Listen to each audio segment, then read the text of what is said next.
اے گلستان اندلس، وہ دن ہے یاد تجھ کو، تھا تیری ڈالیوں میں آشیاں ہمارا۔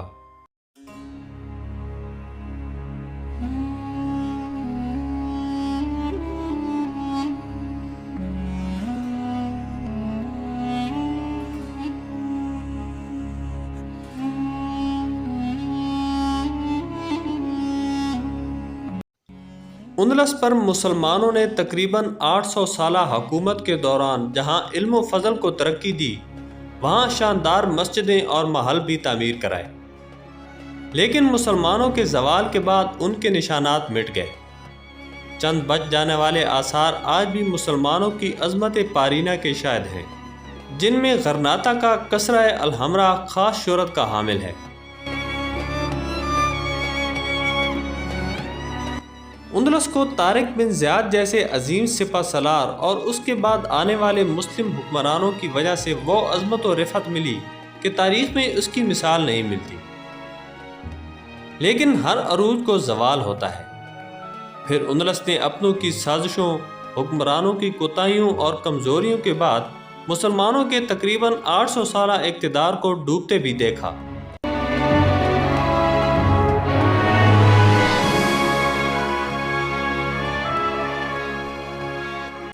اسپین کے جنوب میں آباد اسلامی ریاست کا آخری مرکز غرناطہ وہ تاریخی شہر ہے جس کی کنیاں تو مسلمانوں کے پاس نہ رہیں، لیکن ان کے دور کی کئی عمارتیں اور پرشکوہ قلعے آج بھی عظمت رفتہ کی یادگار کے طور پر دیکھی جا سکتی ہیں، جن میں سے ایک الحمرا بھی ہے، جس کی بنیاد 1213 میں محمد ثانی نے رکھی اور یوسف اول نے 1345 میں اس کو عربی طرز کے نقش و نگار میں مزین کیا۔ الحمرا صرف قلعہ ہی نہیں ہے، بلکہ یہ بذات خود ایک مکمل شہر ہے جو القصبہ کے نام سے مشہور ہے۔ کہتے ہیں کہ جب الحمرا تیار ہو گیا تو شاہ غرناطہ نے اعلان کیا کہ جو شخص اس محل کا کوئی عیب بتائے گا اسے ہر عیب کے بدلے 100 درہم انعام دیا جائے گا۔ ایک درویش نے کہا کہ اے بادشاہ، اس محل میں 2 بڑے عیب ہیں۔ پہلا یہ کہ یہ اپنے مکینوں کو موت سے نہیں بچا سکے گا، اور دوسرا بالآخر یہ خود بھی کھنڈر بن جائے گا۔ بادشاہ یہ سن کر مسکرا دیا اور اس درویش کو 200 درہم عطا کیے۔ تاریخ گواہ ہے کہ جس قدر انسانوں کا قتل عام قصرہ الحمرا میں ہوا شاید ہی کہیں اور ہوا ہو، اور دوسرا آج وہ کھنڈر بھی بن چکا ہے۔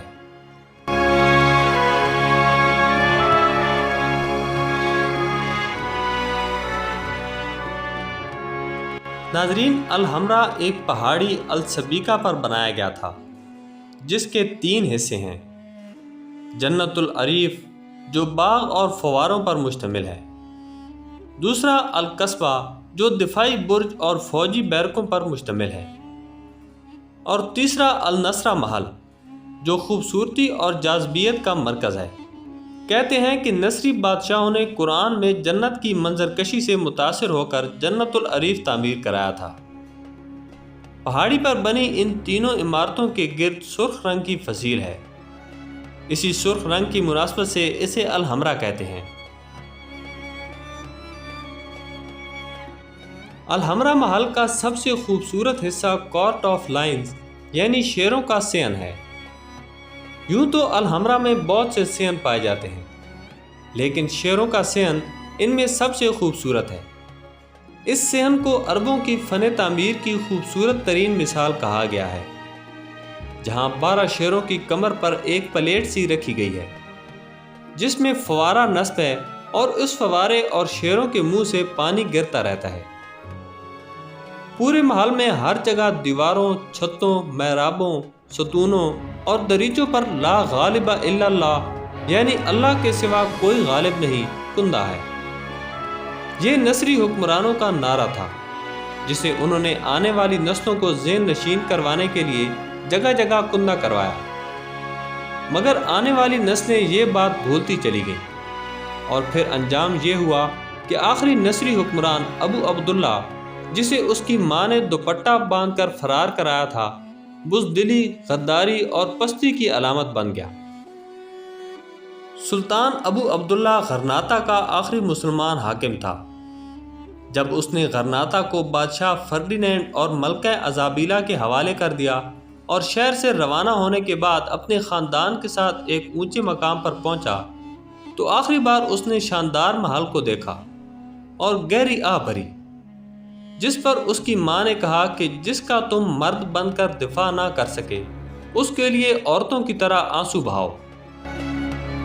اس کے بعد غرناطہ کی نئی عیسائی سلطنت کے فرمانروا فردینینڈ اور ملکہ ازابیلا نے الحمرا کی شاہی محل کی حیثیت برقرار رکھی، جسے جدید دنیا نے عالمی ثقافتی ورثہ قرار دیا۔